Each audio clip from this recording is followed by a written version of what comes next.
this situation that you got into with this car? I got to hear this. I'm driving down Lincoln Drive, which, if you know Philadelphia, is a very serpentine road. And it's one of these situations, as you know from being a parent, we've got one kid on one side of the city who had a sleepover. We had a kid on the other side of the city, and he had a sleepover. We've got to pick up both kids and get them to their events that are happening the next day, right? So We're going in two different directions. I'm coming down this road, and I hit a pothole, and I'm telling you, this thing had to have been 2 feet deep, and I hit it square. Lincoln is 2 lanes, but I had somebody to the left of me. I had somebody behind me. There was and I had somebody in front of me. By the time I saw this pothole, it was too late. And if I swerved, I would have sideswiped the guy beside me. If I hit the brakes, I got somebody in my back seat. So I just hit that fucker square. And immediately the tire goes, blah, blah, blah, blah, blah, blah, blah, blah, blah, blah, blah. And there's no shoulder. There's no, and this is a pretty busy thoroughfare. So I bring it up just as far as where Ridge Avenue exits. So this 2-lane very briefly becomes like a 3-lane where the exit takes place. And I figure that's about as good as I can get. So I pull over, get the kid out of the car, because I'm like, people are coming around the bend. Half of them are on their phones, looking up just in time to swerve out of the way of hitting my car. Oh, God. Wait for AAA for an hour for that. And I'm telling them, listen, you laid me out here for much longer, and I'm going to get hit. It's not if, it's when one of these guys are going to come around the corner and smack me. And I'm waiting out there for an hour. My wife comes around, picks up Max, and drops off a charging cord because I've got an iPhone 6. And as soon as I step outside of the car, it had been charging inside the car. As soon as I step outside of the car and it gets that temperature change, I go from 50% to 3%. Like in a minute. Because I'm a dummy and I still got the iPhone 6. I didn't, I haven't gotten a chance to get the battery updated yet. And I'm telling you, just as a side, having been an Apple user since 1991 exclusively, I'm looking at that Samsung Galaxy really, really closely right now because I'm so pissed off at the. So this was my Sunday. Oh, and did I mention it's my in-laws' car? It's not my car. It's my in-laws' car that I choose to do all this with. So along with everything else, see, they moved to Philadelphia a long time ago to kind of be close to the grandkids, and they just park their car on our street, and we've got a set of keys, and it's the standing rule is if you need 2 cars on a certain day, just take our car, and our car is your car that day. And that's great. That's wonderful, right? Until some douchebag son-in-law takes a pothole and just ruptures the hell out of the tire. So, well, should we make a new family rule that the douchebag son-in-law is not allowed to borrow the car with this? Maybe that's the way to handle this. I'll tell you, I would not argue a bit if they decided that was the way they wanted to handle it. I couldn't even argue with them.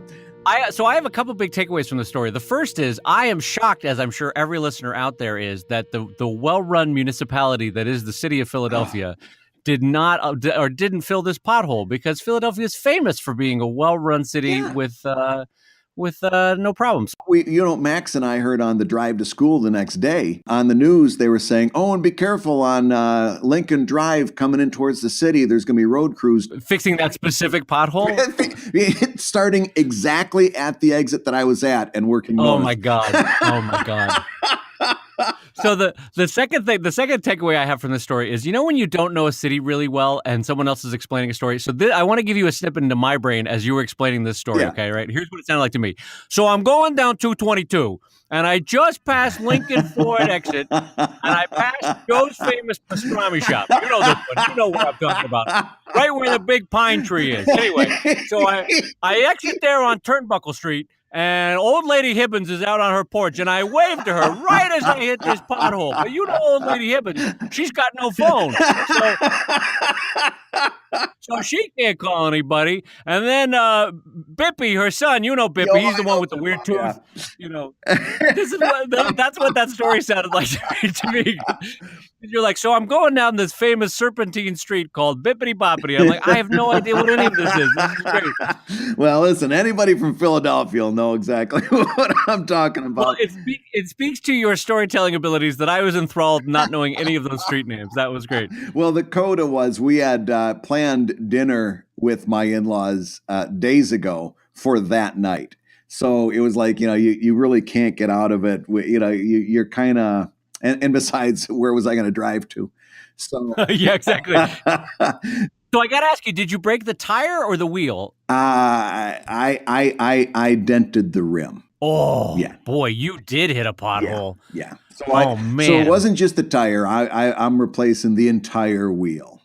Oh, that's the rim, the whole 9 yards. Yeah. And you might have alignment issues now. Listen to us. Suddenly we've become click and clack on Car Talk. I took it to a shop. Well, Lynette's Golf Station over there on Spring Garden. Oh, my God. That's the best capstone to that. You know Lynette. He's the one that's got the weird ear, the one that goes too high on his head. Anyway, I'm down at his shop. No, and you know how you always got that guy that you trust. And, these folks over there, I really do. And so I took it over there and I said, just, let me know what the damage is. I come to dinner that night. My father-in-law meets me at the door with a bottle of red wine with a straw in it, hands it to me and says, I figured you need this. That's delightful. And I'm like, you know what? I would almost be happier if you guys would just yell at me for a little bit. If you just call me an asshole for like 5 minutes, that I know I could get my head around. But being nice, I would rather you were mad at me. Well, let me ask you this, because I understand that attitude, but do you think that's partially that you're, as a grown man, do you in those situations a little bit revert to being a kid and just wanting it over with? Like, just give me the help I got to take for this. Just ground me. Just ground me. Yeah, just ground me. And then I know, because I know, it's not like you were at fault, but there's a part of you that's forever the 18-year-old, like, oh, I messed up Dad's car. Oh, man. Exactly. And he called up the next day. He says, well, listen, tell me what that is and I'll split it with you. And I'm like, no. He says, well, it is my car. And I'm like, yeah, but your car was doing just fine until your son-in-law got behind the wheel. Yeah. Listen, your daughter made a terrible mistake, so you need to. You do not need to cover this for almost 20 years now. Oh man, but yeah, that was my Sunday. It could not have been. Oh, and so I'm standing there by the side of the road, right? And do you want to know in a time where you don't want to be recognized? I'm sitting by the side of the road. All of a sudden, I get a message on my phone. One of Max's friends from school, their family drove by, and they're like, "Oh, I saw you by the side of the road. If you need anything, just give me a holler." And I'm like, "Gee, that's really nice, but the last thing I want to do is have anybody see me here standing by the side of the road."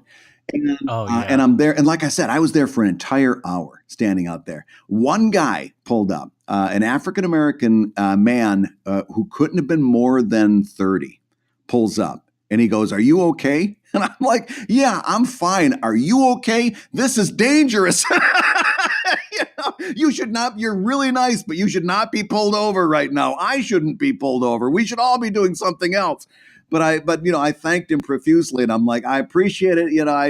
Everybody's okay. AAA's on the way. We're good. Get out of here before somebody sideswipes you. And and then we found out that 2 other friends from Max's school had driven by that day, and then asked Max why we were sitting by the side of the road. And I'm like, out of all the times that you'd really, really want to be completely anonymous in a big city, the one thing I figured I could count on Philadelphia for was anonymity, right? I had 3 different families all knowing what I was doing that day. Oh my gosh. Plus a stranger. So 4 families total. But it turns out Mrs. Tibbins drove by, Mrs. Palkowski, who lives over on Susquehanna Street, she drove by. Can't keep her mouth shut. I just love how this became such an East Coast story. Old Mr. Lynette that runs Lynette's Tire Shop, he drove by. He's the one on 23rd and 4th. Anyway. Oh, man, I'm telling you. That was a... Well, so the final fallout of this is that the car is being fixed as we speak. The car is fixed. It was, to be honest with you, Dave, a fraction of what I was thinking I was going to pay for it, to be honest with you, because I figured I'd bent the axle and everything else, so it was about a fraction of what I was expecting to pay. And actually, as soon as we get done here, I'm going to go pick it up and everything will be A-OK once again until I get behind the wheel again. So if you're in Philadelphia, just a heads up, keep an eye out for Brad. That's right. And you're going to want to take a side street if you see him. And on that note, hello, everybody, and welcome to Comic Lab, the show about making comics. And making a fool of yourself from comics. I'm Brad Guigar, editor of webcomics.com and cartoonist of Evil Inc. And I'm Dave Kellett, his friend who'll never get into a car with him, and cartoonist of Drive, and Sheldon, and co-director of Stripped. And this week's Hour of Comics Advice is made possible by your support at patreon.com/comiclab. And I'm going to say that again because patreon.com/comiclab, because we are so close to being able to hire a permanent editor. We need 8 more patrons. And frankly, here's what you need to know. We have been recording patron-only podcasts all along called ProTips that have been going up on the site. And we now have 5.5 hours, Brad, of additional podcasting that is only for patrons up on patreon.com/comiclab. That's pretty impressive. When you had written that out, you sent me the email last night. I'm like, there's no way that can be true. And right? I went back and checked, and it's like, yeah, those shows really add up.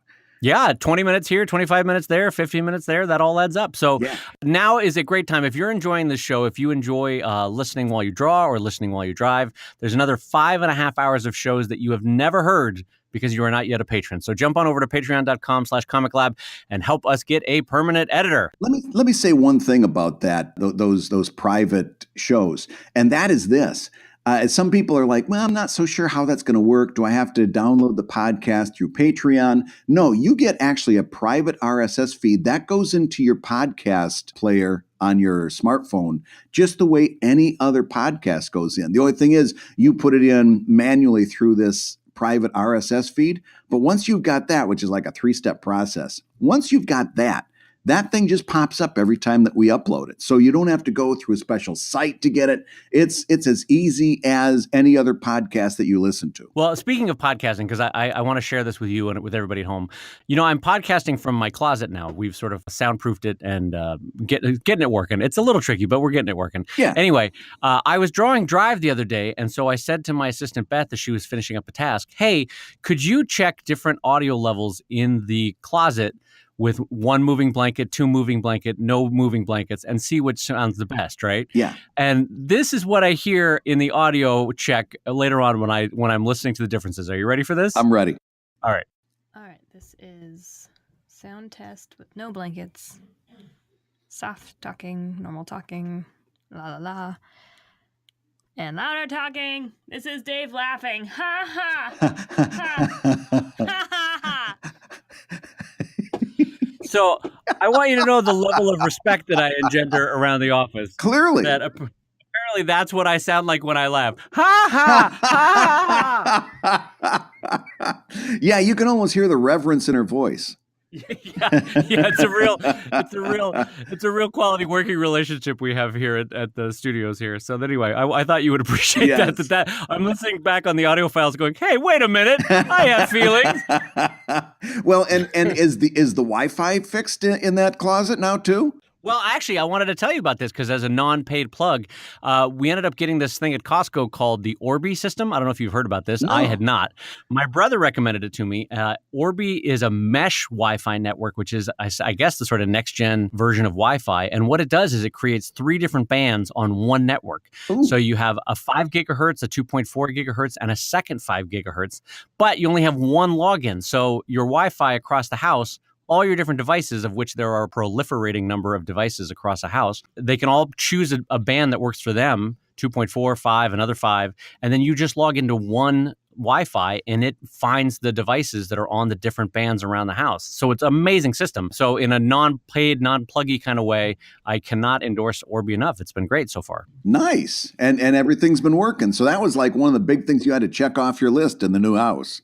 Yeah, well, when you move, there's like 10 things that don't work, and you're like, I just got to get it working. Yeah, and then you've got a whole list prioritized. Make sure we got the heat, make sure we got the water, and then Wi-Fi has got to be number 3 right after that.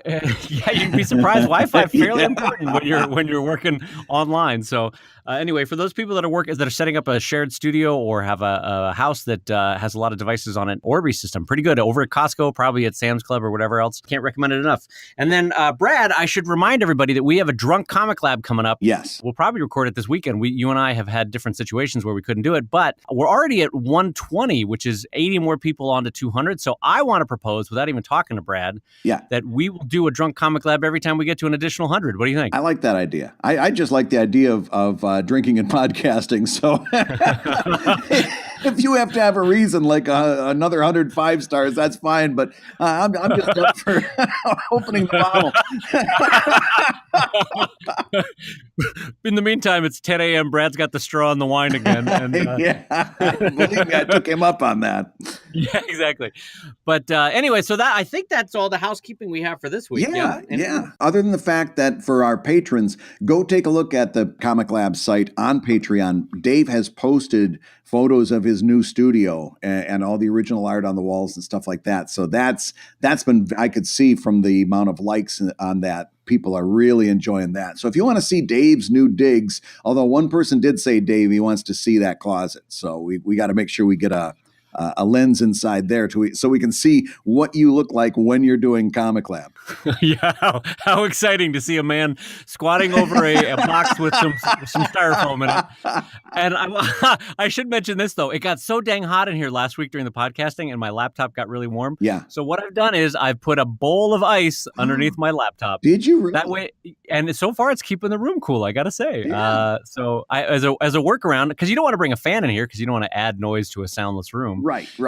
Yeah, that's the catch-22 that you're under. You can't put in like an AC vent or something in there because it's going to ruin it. So other than podcasting naked, the only other thing I could think of was to have a big bowl of ice in here. And well, next week you can sprinkle in some rose petals and kind of like put a little potpourri in there, and you'll have the cool air, and it'll be scented, and you can do all kinds of things with that.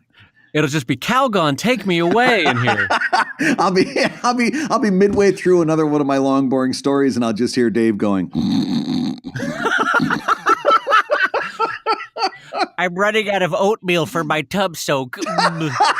I've gotten a little bit self-conscious about stories because I recorded a podcast as a guest for somebody else, another person that I had met at that Patreon conference. He had me on his podcast. And I swear to goodness, I was in the middle of a story 3 different times, and he interrupted me and changed the subject. And I'm like, really? Do you know who you're talking to? I tell stories. This is what I do.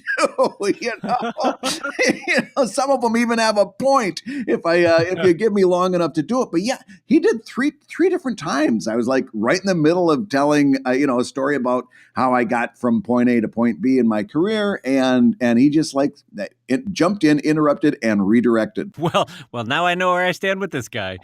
Yeah, so I've been a little bit self-conscious. So if I start going on long, Dave, you just jump right in and redirect. No. But your point actually raised the thing I forgot to talk with you about last week, which is, speaking of critiquing stories, did you see the Eisner list for this year come out? I did. And I see that I wasn't on it again. I like that your immediate response was, "Buh." Yeah, they unfairly left us off again, Brad. I don't know. It must be a clerical error. I'm sure that will be repaired. I got Jackie Estrada on speed dial, and I usually call her around May every year. And I'm saying, I text her at this point. I just say, "Are you sure?" And she says, "Yeah, I'm sure." I said, "Okay, see you next year." All right, Jackie. Well, look out for my submission about 340 days from now. Huh? Yeah.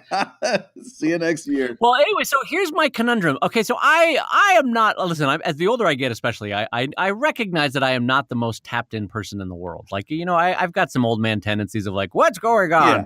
But I have to say this about the Eisners, though. The last couple of years, I will look on that list, and I'm not being hyperbolic when I say 70 to 90% of those titles I've never heard of before. And my question to you is, has comics gotten so big that even people who are fairly well into comics, like you and I, don't know everything? Or is there something, or am I just an idiot? That's option number 2.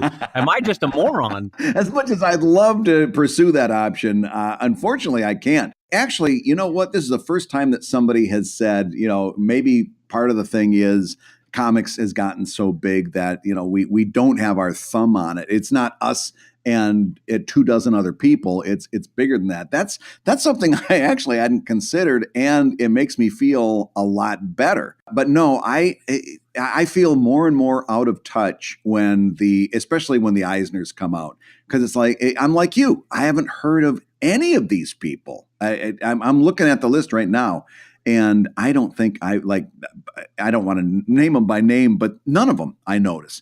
And one of them is something from a weather.com feature. Wait, weather.com, like the weather site? The weather site, yeah. It was about climate change but they used a graphic novel kind of technique to talk about weather change. But by the way, I'm not saying that it shouldn't be considered because of that, but it wasn't a web comic like you and I might do where you update it every week or you update it on a regular basis. It was like, from what I can tell, a one-time project. But how, yeah, I mean, I guess we should be thankful, I guess, that American audiences have grown more Japanese, that even weather.com will run a graphic novel or a comic. So that's good.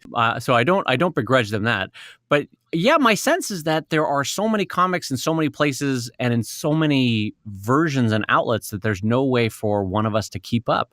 And maybe really the only good survey of comics every year is the 5 people that literally see everything in comics by judging the Eisner. You know what I mean? Like, because I'll give you a counter example. Whenever the Ignatz Awards comes out, that's the one at SPX, right? The Small Press Expo. So those are all the, how would you describe them? The stapled comics, right? What are those called? The mini comics. Yeah, they're very independent, like hardcore independent comics. Right. So whenever those come out, I'm always like, well, okay, I don't feel so bad not knowing any of these titles, because those are a lot of the hand pass comics that are, they're physically printed and stapled and sold at $2 to $5 at comic shows and that kind of thing. Yeah. And local comic shops. So I don't feel bad about not knowing those. But the Eisners, which are ostensibly the Oscars of comics, when those come out and I don't know all 5 titles that in a whole category, I'm like, boy, I'm a dummy. I'm a big dummy. Yeah. I don't know any of this. So I don't know how to process that. Well, there's something else too that I really this year more than ever really kind of sprang on me, and that is that we've always kind of called the Eisner the Oscars of the comics industry, and this year that really is, even in a different aspect, true, because in the same way the Oscars never really promote comedy and humor. Right. If you might have done the best comedy of the year, you're always going to lose to a drama. You're never going to get the Oscar for that. And I'm like, for example, best webcomic, Awaiting a Wave is about climate change. Not a lot of laughs there. A perfectly great comic and one that we need. I'm not downplaying it. You said that. But that was the greatest cameo. Not a lot of laughs there. In the impending doom of our grandkids. Not a lot of laughs. Here's another one. Dispatch from a Sanctuary City. I don't think that's going to have a lot of bright moments, right? God. Yeah, all right. So coming from somebody that does humor, here's the other one. Welcome to the New World. Guess what that's about? Syrian refugees. Wonderful. Great topic, and I think it needs to be taught. And I'm not saying that it shouldn't have, but there's no humor in here, right? It is not something that is going to be. So you're saying that the Eisners are walking the path that the Oscars are, which is it's only important if it's serious, right? Is that what you're saying? It's got to have gravitas. Right. It's got to change the world. I see what you're saying. And there's an awful lot of great comics that don't have gravitas, don't have an ounce of gravitas in a single year. Right, but but they're still great comics. Yeah, the counterpoint, of course, being that is that the humor of those probably saved more than a few people in a moment of dark depression that could have gotten real dark. You know what I mean? Well, you got depressed reading about Syrian refugees. I guess you're right. After you read that comic, you got to have some Sheldon in your life. You get to the end of the Syrian refugee comic, and you're like, oh, thank God they made it out of Syria. And then you click over to weather.com, and then, then there's a surprise waiting for you. Well, their grandkids are going to be facing some problems with rising sea levels. So yeah, they made it out of Syria. Now they better tread water. Oh my gosh! And the other thing is that they fall into what I would consider like one or two basic art styles. There's one that's just gorgeous, the Tea Dragon Society, absolutely gorgeous. But a bunch of these are monochromatic, right? They've got black and white and one color to different gradients. So they're monochromatic, and they also have a very similar approach to illustration throughout a bunch of these that I'm looking at. And that's another kind of gravitas issue. They've got that predetermined look that, okay, this is a serious comic, Right, kind of like when you know a New Yorker by the look of it. I know what you mean, that Yes, these are serious comics by the look of them. Yeah, I get what you're saying. The one that I did notice, just to put a little hat on this conversation, is that I did notice Monstrous, which I thought was beautifully drawn and an interesting story. So I was happy to see that one on there that I knew. And I'm sure that if you polled our listeners, there's probably another dozen on there that they themselves read. I don't know what to make of that when I made a documentary about comics, and I didn't know 80% of these. Yeah, well, that makes me feel better because I figure you're more tuned in than I am. Yeah. But I mean, I have 2 master's degrees in the history of comics, and I didn't know 80% of these.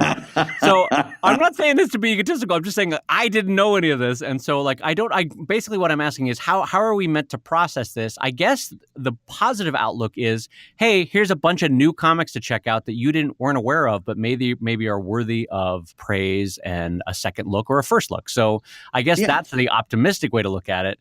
The pessimistic way to look at it is, Brad, you and I are never being nominated for an Eisner. That's the pessimistic way. No, and you know what? I've kind of gotten over that a long time ago. I very much in the middle of my career where it stands now, like 2010 through 2015 or so. This would always be a tough time of year for me because I really, in my mind, thought that I was doing work that was nomination ready, or it was nominatable.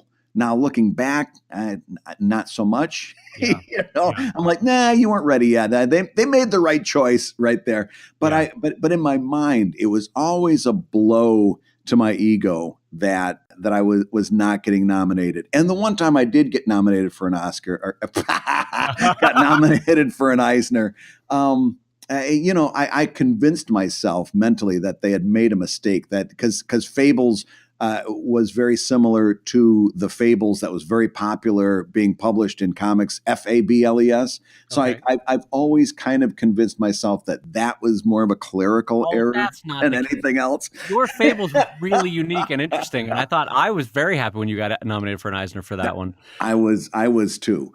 But I will tell you this, though, as a friend, since you said it, looking back on it, the times that I got nominated for an Eisner, I don't know that I deserved it looking back on it. They were perfectly lovely books. They were good, but so I think I agree with you. But having said that, every year for about an hour after I read the Eisner list, if you talk to me during that hour, I'm like, I will just admit to a human moment that every year I'm like, well, fine, if that's the way they want to do it. I hope they choke on those little globes. I don't want an Eisner anyway. Yeah. But it only lasts I have to say, it lasts less and less the older I get. In my 20s and 30s, it would hurt so bad when I didn't get nominated because I just thought I just wanted it so bad. And now I think the hallmark for me of success is, hey, it's another year of me being a cartoonist. Like that's enough. That's exactly Like, right. That's where I've come to. It's like my award is the fact that I had a great year last year. I paid the bills, paid my taxes.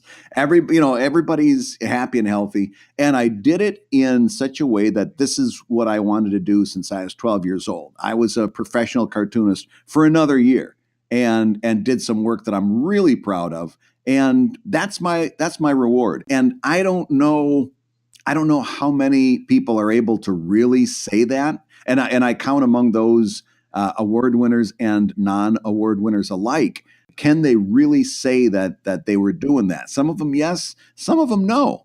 And would I want to change places with any one of them? Nah, I'll take what I've got any day of the week. I got it. Yeah. My award is, hey, you got to live this life. That's an award in itself. I've gotten to the point where I really don't need anything else. Yeah, like I have to say, that's a great way to put it. Would I change places with any of the titles on there? And no, I don't think I would. I love the life that I've built for myself. So yeah.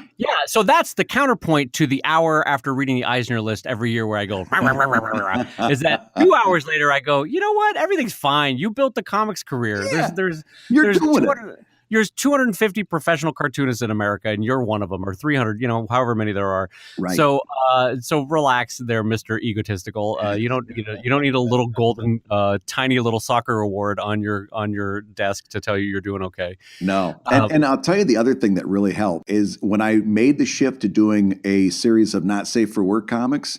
I will die on this hill. That's some of my best work ever. It is from a craftsmanship perspective. It's really good. It's never going to win awards. I can send that book off to the Eisners and the Ignats and everybody else. Nobody's going to give that book an award. But that's some of the best work I've ever done. And for me, I went into this year with a completely different aspect in my brain, because it's like, what, you think they're going to give that book an award? It's great work. You did a great Kickstarter. It's doing fine. But I'm in a place now where I'm realistically, it's not even realistic for me to get an award for the stuff I'm doing. Right. And for the benefit of the folks at home, I would now like to take you inside the Eisner judging room. Robert, did you read the Syrian refugee book? Oh, Susan, yes, we have to put that on the list. That's delightful. What an important mark to make on the world. And let's see, here's a submission from Brad Guigar. The knuckle pops off of their face. The coin, like the bow tie is spinning around. The adjunct professor of comics from Stanford, who's one of the judges of the Eisner. Well, let's see what this submission from Brad Guigar is. The bow tie is spinning. Steam is coming out of his ear. Well, we'll just put this over here in the special pile. We'll put this on the pile for me to take home later tonight when nobody's looking. And I did, by the way, Dave, I did send that book into the Eisners. As you should. You bet your boots I did. Because I always figure, the only way to find out is to ask. And if I didn't send that book in, it was 100% no. But I did put a little note out there saying, okay, before you open this book, you better know what you're getting into. To put a capper on the capper on the capper of this conversation, when I submitted for the Eisners, for Drive specifically, was the one that I was I kind of hope this could get an award. That'd be neat. And so I submitted it to webcomic, right? That's a natural one. Yeah. I submitted it to graphic novel because they had the 300-page hardcover came out last year. So I submitted for that one. I submitted for, there was 5 or 6 different categories where honestly I was looking at it going, because they don't provide descriptions of the categories, and I was going, I guess it does fall under that category. Yeah. I guess it does fall under this category. So I a little bit wonder if judges look at it and go, look, this guy doesn't even know what he's submitting for. He put 10 categories down for this thing. Am I a good cartoonist? I guess Drive could be for that. Is it a graphic novel? Yeah, I guess it could be for that. Is it a webcomic? It also is a webcomic. So I wonder if I should just pick one next year and just stick with that. I don't know. Nah, I would encourage you to do exactly what you did. Put it in for as many different categories as you can, because just increase your chances, in my opinion. Did you put Drive in for a Hugo? A Hugo. I did, but I don't know that I have any impact in that world at all. Really? Because I think that's a tailor-made for Hugo. Well, it's not in any of the publishing world, and I think a lot of the science. I honestly, Brad, I don't know. I went to the Hugos once as an award weekend. Dave Malky and I went, and boy, if you think the Comic-Cons are exclusionary as a show, you should go to the Hugos at one point. Brad, I got to tell you, if you like hanging out with 70-year-old white guys, the Hugos are the show for you. Brad, I've got a show for you. It's the Hugos. If you like talking about your geriatric surgeon and being white, then that's the convention you want to attend. If you've got nurse's shoes on and you're an old white guy, then the Hugos. By the way, guess who just effed his chances of ever being nominated for a Hugo Award? Yeah, keep going. We'll see if we can't get you on a special list at the Hugos. Never, ever, ever list. Mortimer and Gerald are gonna knock me off of the Hugo invite list, I guess. No, I don't know what the nature of it is as an institutional thing, but it just, you notice it when you walk in. I was like, wow, this is a very old show and it's very white. And I was like, this is interesting. And listen, I was very happy to see a lot of people from all across the spectrum that were there. But you know what? When you notice a crowd, when you notice an aspect to a crowd and you're like, no, this is a lot of dudes and it's a lot of 70-year-old dudes and a lot of 70-year-old white dudes. Yeah. And it's interesting that that's the case. Like, I see why, being someone who's kind of outside that world, I see why the Hugos had those problems with their awards a few years ago. Anyway, that having been the year that I chose to go, I was like, that's the year you were there? I see why this community had this problem, because you're like, this is not a very inclusive group. But anyway, so for all you 7-year-old white listeners out there, I encourage you to jump in on the Hugos. They're boy, do we have good news for you. Boy, there is a spot for you still in America, and it's not Denny's. All right, so Brad, let's turn to one of the $5 questions. Here's one that I'd like to hear about from you, honestly, because, well, I'll get to that in a minute. What are your favorite and most effective ways of warming up before sitting down to draw? Do you practice drawing different characters, poses, expressions, etc.? ? So I will answer super honestly to this, and you can tell me that I'm an idiot right away. I don't warm up sketch. Neither do I, and that's exactly what I want to talk about. I think everybody's lying about warming up. Listen, do you ever see on Twitter and Facebook and some of these places, somebody post up their warm-up sketch and it looks better than something you spent 10 hours on? Yes, I think people are lying through their teeth about warming up. Now, no, hold on. That's a whole different topic. People lying about what here's a 5-minute sketch that I did, and there's perfectly rendered colors and shading, and you're like, bullshit. That's not a 5-minute sketch. You're full of shit if that's a warm-up. Yeah, unless you're a DreamWorks animator and you crank out animation all day long, you're not sketching that fast. But yeah, so that's a different topic. But no, the idea for me that, I mean, Brad, I've been drawing Sheldon since 1998 online, but I first started drawing it as a comic strip in 93 in my college paper. Right? So that's 25 years of drawing that character. If I don't know how to draw that duck by now, what warm-up sketch is going to help me draw that duck? You know what I mean? Like, what changes another 5 minutes of sketching? So frankly, I'm too pressed for time. Like, when I have thank you. As we talk about week to week, I don't have time to warm up. So granted, now we're going to get a serious artist on the show and go, well, Dave, there's a reason why your art is stuck in first gear, and that's because you don't do warm-up sketches. I'm sure that any instructor out there would immediately go, when I say that I don't do warm-up. Have one of those guys on the show, because I don't want to hear it. I don't know about you.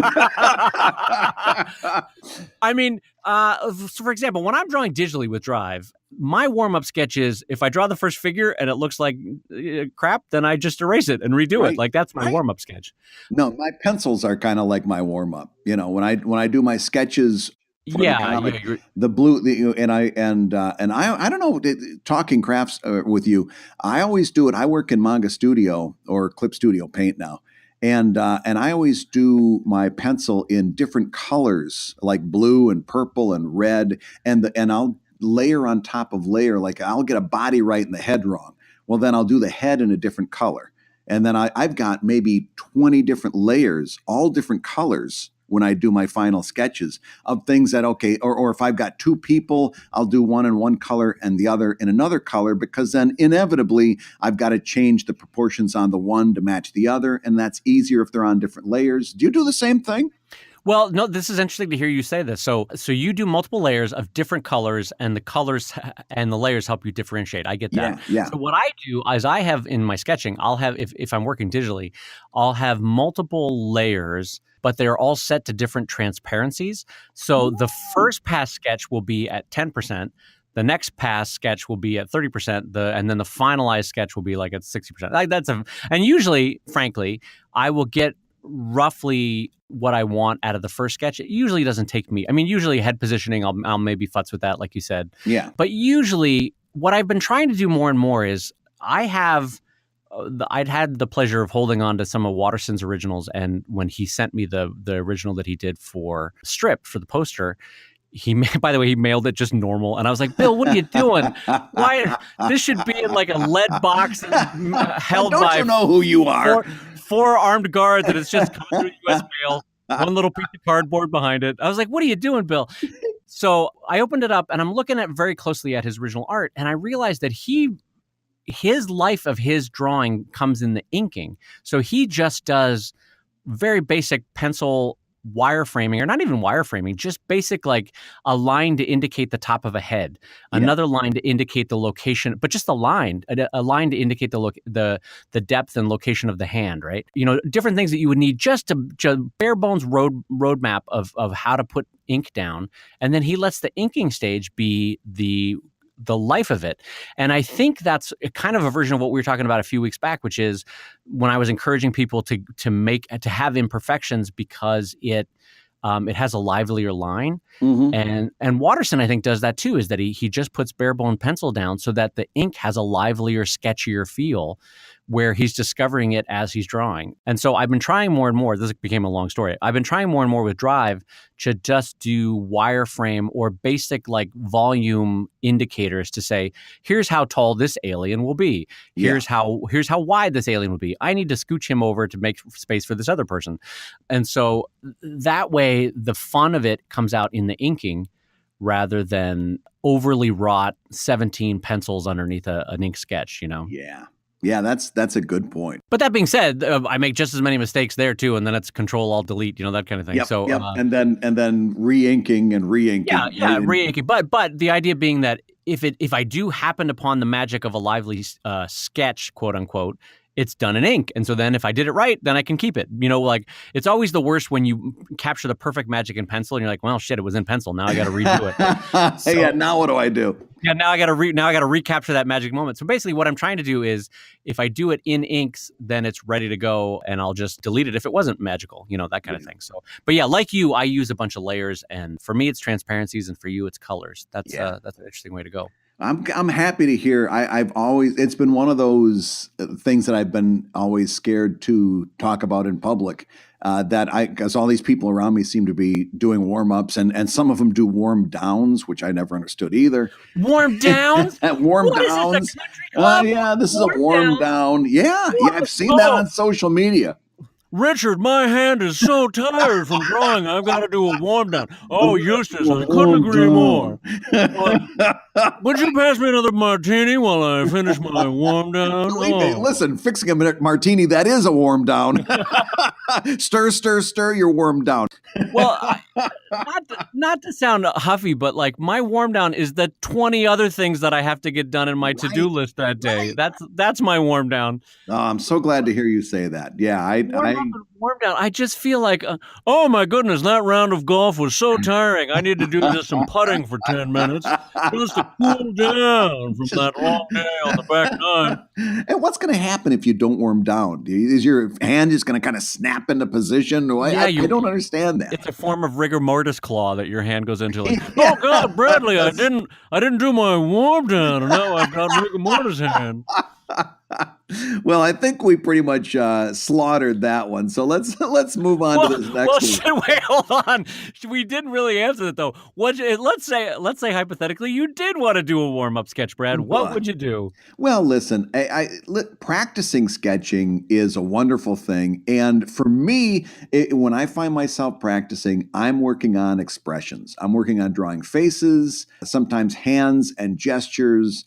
But mainly, I'm trying to get a better range of expressions because that's really, for me, how great comics get across. That's if you write a punchline and it's a good punchline, but you know in your heart it's not a great punchline. And we've all been there. The way you put it over the top is with a excellent expression or with a dead-on gesture because that sells the joke, right? Right. And you can make a good piece of humor great by getting the expression dead on, by really selling it. So that's what I try to do. I try to challenge myself to draw different expressions that might be a little bit hard to get across and different angles, upper angles and lower angles and stuff like that. But that's when I'm just with my sketchbook kind of passing the time. That's what I do. How about you? Well, so again, this is going to come across as not what this person is looking for. But the way that I stretch is over the years and over the decades of cartooning, I will need to draw something like, I need to draw for this joke to work. I need to draw a very specific 1950s looking rocket, right? And when in my career have I ever drawn that? Well, by virtue of the fact that I need it for the comic, that's how I stretch and grow, is that eventually you need to draw something that you've never drawn before. And so for me, that's I guess what I'm saying is necessity is my warm-up sketch. Like if there's a Sheldon where I need to do a joke about Klingon warbird, well, guess what? I got to figure out how to draw a Klingon warbird. And then if there's a drive where I need to draw a Spanish castle that has futuristic modifications on it, well, guess what? I got to figure out how to draw that, Yeah. So for me, necessity of regularly producing comics is the warm-up sketch, I guess. To me, perfect is the enemy of good, and is that phrase, and warm-up sketches to me is like that there is a perfect iteration of the drawing that you're about to do, whereas I have learned over my career that good enough is good enough, and that like if I were to spend 3 hours doing a warm-up sketch and then a cool-down sketch and then a mid-sketch stretch where I just kind of put on my golfing slacks and take a little moment for me. You love that voice, don't you? I'm sorry. I'm going to listen back to this being like, all right, asshole, we get it. Anyway, like if I take too much time to get it just perfect, well, then I'm not getting done I know this keeps coming back to time, but there are different ways to structure career, and there are people for whom they are going to get the right sketch if it takes 20 different drawings. Richard Thompson, one of my favorite people ever, God rest his soul, would do 40 different studies of one drawing before he would send it off to a publisher. Yeah. And that is absolutely a way to make a career. He produced art that was amazing, and everybody, I can't recommend enough the Art of Richard Thompson book. If you've never picked it up, it's probably discounted now. You will see an amazing craftsperson in Richard Thompson. But anyway, that's one way to structure a career. My way of structuring a career was, let's get it done, let's get it out, let's get on to the next thing. And so it's just a different philosophy. I never had a propensity for warm-up sketches because for me, that was preparing for a perfect drawing that was never going to come in that next hour. You know what I mean? Yeah. You had to do other things, especially starting out. When we started out, it was very important to be doing this on a daily basis. As we've talked in the past, that's evolved a little bit. But you couldn't get too precious with your drawings because you were going to miss tomorrow's deadline. Yeah, and a harsher way of saying that, if we got too precious on that drawing, maybe we didn't make the mortgage that month. Like that's, you gotta. It's a interesting balancing act of producing, but also producing enough to pay the bills. And so yes. So that's Brad and my cranky version of warm-up sketches. Well, I like it. Because it affirms something that I've always been scared to talk about. When you and I broach a topic, it always makes me happy when we end up in the same place and we didn't know that that's where we were going to end up. Well, let's see if that happens with this question. Many professions, and this is another one from one of our $5 Patreon backers, so I wanted to make sure I got it in. Many professions tend to have restrictions on social media, and some for good reason. You mentioned now that it's more about the creator than the product, But what if the creator doesn't want their real life out in the public eye because they fear of repercussions with their job or even safety concerns? On one hand, anonymity has led to some horrible issues in the age of harassment, and by having the Twitter egg avatar or fake media accounts or names are viewed as shady or insidious, is having a pen name or the online social media presence equivalent a possibility without being viewed as a stereotypical basement-dwelling edgelord? Woof. What do you think? So I think there's a couple ways to approach this. The first thing is to tackle it from the career standpoint. So there's a really heavy emphasis at the beginning of this question about people whose career, whose day job, for lack of a better phrase, would be seriously impacted by the fact that they're doing a comic strip that may even touch on their industry or may obliquely impact their job reviews, that kind of thing. And that is a real concern. Brad and I have a friend whose career was impacted by his online published work and had to go under a pen name, and actually for a year or two stopped cartooning, if you remember, Brad. Yes. Because he was so afraid of losing his daily income for his family. And so it is a very real concern, and there are industries and careers and professions where your online work can impact you, sometimes rightly, sometimes unfairly, for what you produce online. So for those people, and for in general, for people that might want an aspect of privacy in their life or not have to deal with the worst aspects of the internet, I personally have no problem with a pen name. I think a pen name has a long and illustrious use in literature and in art. And I think it might be worthwhile to try. Now, if you're worried about people prejudging you based on your pen name, my advice is to pick a pen name like the Nancy artist that seems real, but is just a pen name. Like, I wouldn't go with a fake name that's like Mr. Jolly Pickles. You know, like don't pick a nickname where people are like, well, that's clearly a pen name. Just go with like Tim Bibbins, you know, and you're like, well, maybe there is a Tim Bibbins, or, you know, Susie Magoozy. Well, that's not Susie Magoozy. That's clearly fake. But you get where I'm going with on that, Brad. So now, what's your thought, Brad? What are your thoughts about a pen name? Oh, I'm right there with you, and I'll go this far. You're overthinking it. Okay, if you're in a situation where you've got to protect your day job or protect your family or whatever, and you think that you need to use a pen name, then you use a pen name, and you're not giving up any of that where we talk about it's more about the creator than the product, and you brand the creator and the product. You're still doing that. It's just the creator is this pen named entity that you're building, right? Right. You don't have to give up any of that. And you don't have to worry about being associated with a Twitter egg avatar or any of that other stuff unless you start acting like that. And as long as you're not acting like that, you're not going to get assumed to be like that. There's a lot of people that are using pen names, more than you even may realize. It doesn't impact the work in the slightest, other than I think at some point, if you want to make a public appearance, you're going to have to make a decision. But if you're kind of going along the lines that I've been talking about in the past couple of years, then that's even like I'm saying, I would really, really double think whether you do comic conventions and so forth until you're really sure that you can make a profit. If that's you, then you don't even have to worry about making appearances for a little while yet. So I have zero problems with a pen name. You can still do that branding that we're talking about where you brand the creator and not so much the product. You can do all of that stuff and protect your day job and your family's privacy and stuff like that. Don't overthink it. It's very simple.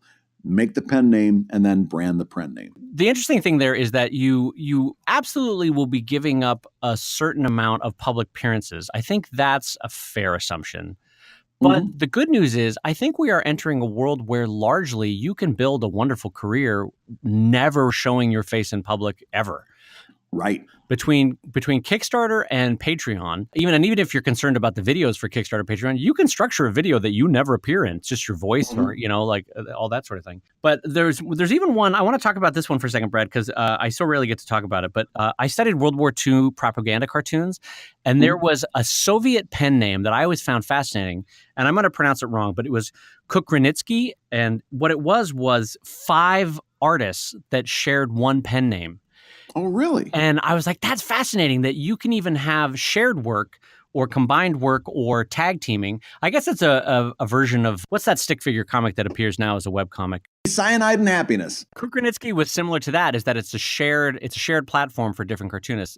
But anyway, so as far as pen names go, I personally have no stigma for a pen name. I think it's actually a worthwhile and interesting. For me, I like the fun of not knowing, even though I kind of know who it is, the new Nancy artist that is a pen name. For me, it adds to the fun and the mystery that they are working behind a pen name. I think it's because, and I haven't been proven right or wrong about this, I think it's because it's a team and it's a writer and an artist on that one, but I have no inside knowledge. I seem to think that I know who the artist is, and I know that they are not a writer, so it makes me feel like there is also a writer involved. But I may be wrong, who knows? But I also think, how fun! Like, it's fun not to know. Like, it's kind of added to the mystery of it. I like a pen name, so I think we can put a nice little bow on that one. Probably that go for it. I see no real hindrance to your career in doing a pen name. Well, Brad, do you hear that, Brad? Oh, I do. I hear that familiar music, and you know what it means? It means you've been listening to Comic Lab, the show about making comics and making a living from comics. Your hosts have been, and it's not a pen name, Brad Guigar, the editor of webcomics.com and the cartoonist of Evil Inc. at evil-comic.com. And the real world Dave Kellett, co-director of Stripped and cartoonist of Sheldon at sheldoncomics.com and Drive at drivecomic.com. And the Comic Lab theme song is used with permission by the very talented musician Andy Creighton at theworldrecord.net. And Comic Lab is made possible by your support on patreon.com/comiclab. So we'll go ahead and say that twice. patreon.com/comiclab.